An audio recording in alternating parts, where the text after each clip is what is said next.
ओम श्री विष्णुवे नमः। नमस्कार दोस्तों, आप सभी को स्वागत है हमारे यूट्यूब चैनल पावरफुल हिंदू धर्म में। अब तक हमने श्री ज्येष्ठ महात्मा की कथा अध्याय 1 से लेकर कथा अध्याय 14 का रसपान किए हैं। अगर आप सभी हमारे वीडियो को पहली बार देख रहे हैं तो वीडियो को लाइक कीजिए, चैनल को सब्सक्राइब कीजिए, बेल आइकन को प्रेस कीजिए ताकि आने वाली वीडियो की नोटिफिकेशन आप सभी को मिलती रहे। आइए रसपान करते हैं कथा अध्याय 15 का, जिसमें गंगा अवतरण की कथा का वर्णन है।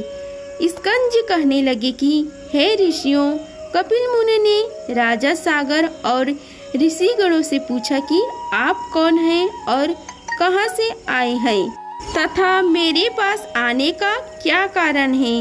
वे लोग कहने लगे कि भगवान या परम धर्मात्मा राजा सागर शोक और दुख से व्याप्त होकर आपके सामने गिरा है। इस राजा के दुख का कारण आप सुनिए। यद्यपि आप सर्वत्र ज्ञाता हैं, हे प्रभु, इस राजा सागर ने अपने 60,000 पुत्रों से युक्त होकर अश्व यज्ञ को आरंभ किया और इस संग्राम में इंद्र को भी जीत लिया।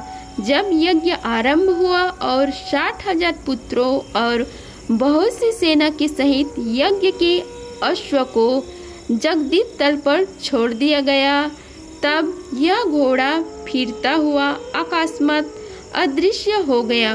उसके अदृश्य होने पर उन वीरों ने बिल पर्यंत त्रैलोक्य में उसको खोज किया और समस्त पृथ्वी तल के भागों को देखा। उसके पश्चात वे सागर पुत्र विवरण से संलग्न भूगृह में गए। हे मुनि श्रेष्ठ, इसके आगे का वृत्तांत हम नहीं जानते। इनकी बातें सुनकर समाधि के द्वारा सब समाचार जानकर कपिल ऋषि बोले कि हे ऋषियों, इस कर्म को गुप्त रूप से करने वाला इंद्र है। यज्ञ के घोड़े को मेरे पास बांधकर वह स्वयं अपने लोक को चला गया। सागर पुत्र तथा राज्य के मंत्री और अश्व के रक्षकों ने मुझको चोर समझकर बांध दिया और मरने पीटने लगे। तदंतर मेरी क्रोध अग्नि से सब सागर पुत्र आदि जल गए। मैंने उनको जानकर भस्म नहीं किया। ऋषि श्रेष्ठ कपिल ने इस प्रकार कहकर अत्यंत दुख प्रकट करते हुए विलाप करके स्वयं अपने हाथों से राजा सागर को उठाकर अपने हाथ से उसके मुख कमल को पोंछा और मधुर वचन बोले कि हे राजन श्रेष्ठ, भय मत करो, तुम अपने राज्य को जाओ। तुम्हारा 100वां यज्ञ मेरे वरदान से पूर्ण होगा। मेरे प्रताप से तुमको अश्वमेघ महेंद्र पद मिलेगा और इंद्र ने जो धृष्टता की है वह दुष्ट बधि के कारण अहिल्या में उसकी कामुक बधि होगी और गौतम ऋषि के श्राप से परभाग योनि से चिंतित होगा।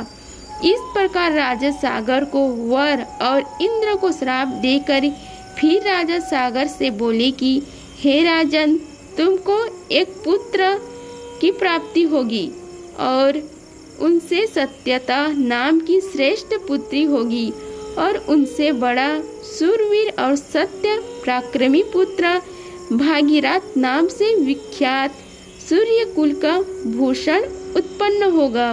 वह शस्त्र और अस्त्र विद्या में कुशल, नीतिमान, सत्यवान और पवित्र आचरण वाला होगा। वह समस्त पृथ्वी को जीतकर अति दुष्कर तप करेगा। तप के प्रभाव से गंगा जी को स्वर्ग से अपने पितरों के उद्धार के लिए लावेगा।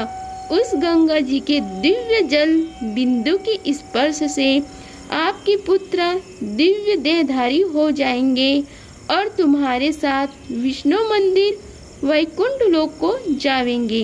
पृथ्वी पर राजा भागीरथ से लाई जाने वाली श्री गंगा जी भागीरथी के नाम से प्रसिद्ध होगी। महात्मा कपिल ऋषि से वचन सुनकर राजा सागर ने कपिल देव जी को ऋषि जनों के सहित पूजन किया और नमस्कार करके अपने नगर को आए।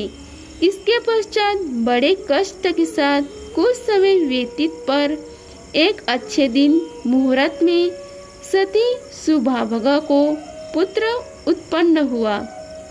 अनेक गुणों से युक्त दूसरे जयंत इंद्र के पुत्र के समान था।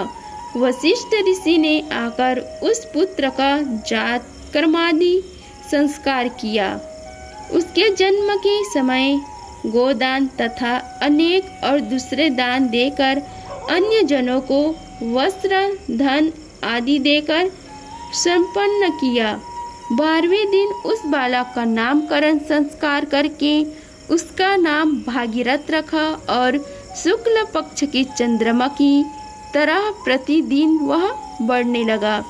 उपनयन समय आने पर राजा सागर ने विधिवत अपने पौत्र का उपनयन संस्कार किया।